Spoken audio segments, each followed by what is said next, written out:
Hi, Assalamualaikum warahmatullahi wabarakatuh. My name is Rashika and my partner's name is Elisha Safika. Today, we would like to present about our assignment, which is Electrooculography EOG. So, our presentation slide contain about introduction, electrode attachment on subject, procedure of test, result, and reference.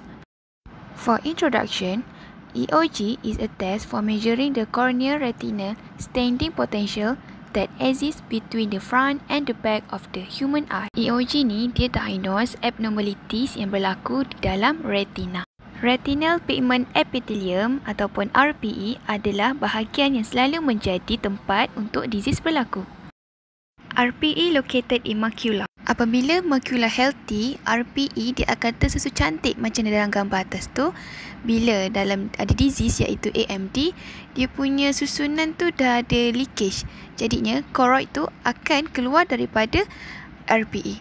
Next, salah satu disease yang berlaku di dalam RPE ialah AMD iaitu Age-related macular degeneration. Ianya menyebabkan kita tidak dapat melihat central vision. Belah kanan tu adalah contoh damage macula. Bahagian retina tu tidak dipenuhi oleh bleed blood dan other fluid. AMD is not total blindness because sight vision is not affected. Electrodes attachment on subject. So this picture show how to attach electrode. Electrode akan diletakkan di hujung setiap mata kiri dan kanan. The amplitude of the staining potential is recorded across the active electrodes when the eyes conduct horizontal circuits. Amplitude direkodkan apabila ada pergerakan mata. Next, procedure of test.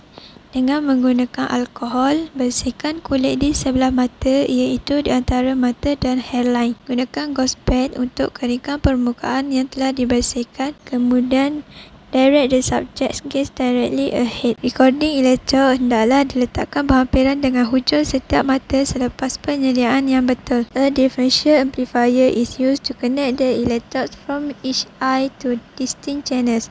Attach a second electrode to the ground. Electrode yang perlu diletakkan pada ground adalah seperti di belakang telinga, forehead and vertex. Last sekali, medical approval diperlukan untuk menjalankan prosedur ini.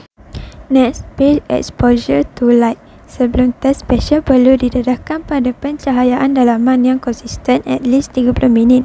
Pada masa ni, perubahan pencahayaan yang lain harus dielakkan. Patient hendaklah didedahkan kepada jumlah cahaya yang sama sebelum ujian. Instructions to the patient.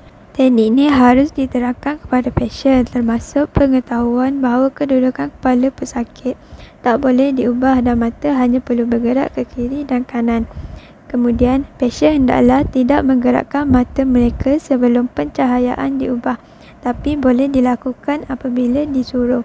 Last sekali, sebelum penyesuaian gelap, amalkan proses dengan sistem rakaman untuk membiasakan pesakit dengan tugas dan memastikan kestabilan dan kualiti pergerakan mata yang direkodkan. For EOG result, the measurement based on the eye movement dependent voltage generated. This process is performed in both dark and light condition because the voltage changes with exposure to light. Final calculation kita refer kepada Ardeen ratio. Normal Ardeen ratio is around 2.0 and anything lower than 1.x is considered to abnormal. Dalam prosedur ni, patient akan didedahkan dengan dark phase and light phase selama 15 minit. Bagi normal patient, Ardeen ratio dia adalah 2.60. Bagi patient yang mengalami AMD disease, Ardeen ratio ni adalah 0.98. Beza normal patient dan AMD disease adalah pada light phase. Dalam light phase tu, dia punya graf dia menurun. Normal patient, graf dia menaik bila light phase. Puncanya, patient tidak dapat melihat central vision. Pengiraan bagi Ardeen ratio adalah light phase bahagi dark phase. This is our references. We refer to blog, journal and website. So we are reached at the end of the slide presentation. That's all for today. Thank you for listening. Have a good day everyone.